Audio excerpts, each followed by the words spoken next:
Бул тактоо катарында туура кабыл алыңыз. Ошондой мамлекеттик ишканалар жок дедиңиз. Бизде килтейген борборубузда дар таныктоо борбору бар эле да. Киев Ибраимов кесилишинде. Республиканский диагностический центр. Ал эмне болду азыр?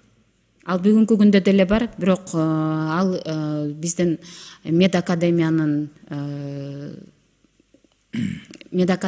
алкагында иштеп, азыркы күнү деле биздин бейтаптарды, биздин жарандарды ошондой кабыл алып жатат. Ошол жерге жок кесе да, сиз туура түшүнүң. Дагы айтып атам, сизде күнөө жок. Сиз туура түшүнүңүз. Ошол жерде кишилер жок кесе да, башта киши батпай турчу эле. Анча мынча стационардык дагы дарылоо жүргүзүлөт ошол жерде.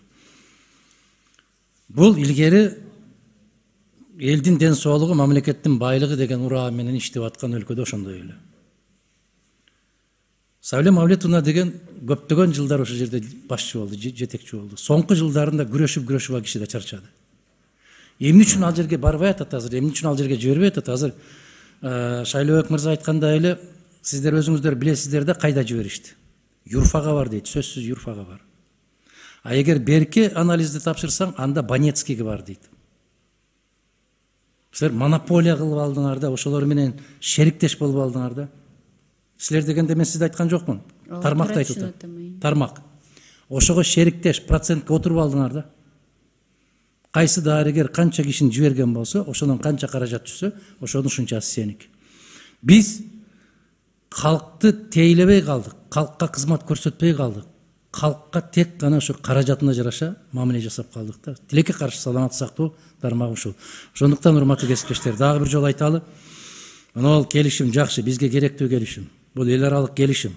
Бул сөзсүз түрдө.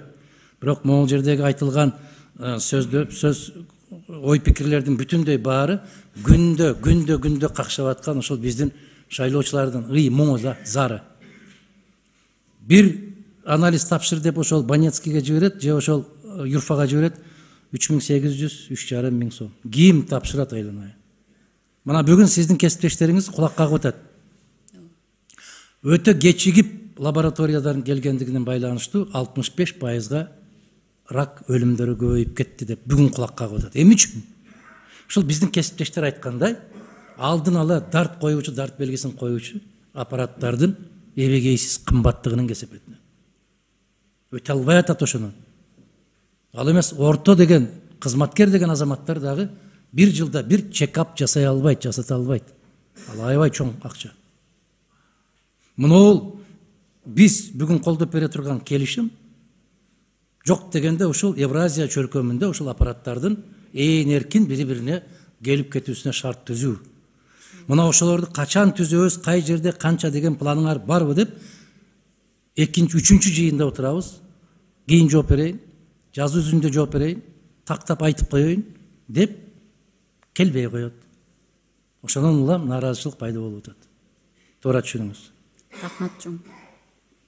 Мен сизге кичине комментарий берип койсом, бул нерсе. Комментарий бербеңиз. Урматтуу депутаттар, урматтуу Адахан Кысанбаевич, сиз туура айтасыз. Бул бардык эле комитеттерде ушундай көрүнүш болуп атат.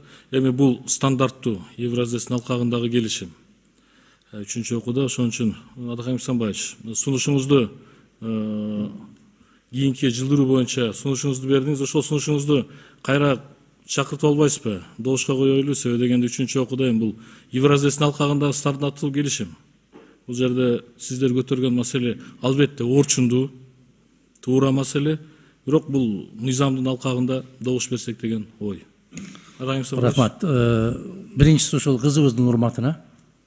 Экинчиси, бир убада берип кеттиңиз. Могул жерде биздин кесиптештердин көтөргөн ар бир койгон суроосуна бир жуманын ичинде министрлик тарабынан жазуу жүзүндө жоопту берсинчи. Рахмат. Анда Улан Бердибаевич, сиздин кайрылууңузду кабыл алам. Мен Рахмат. Андан кийин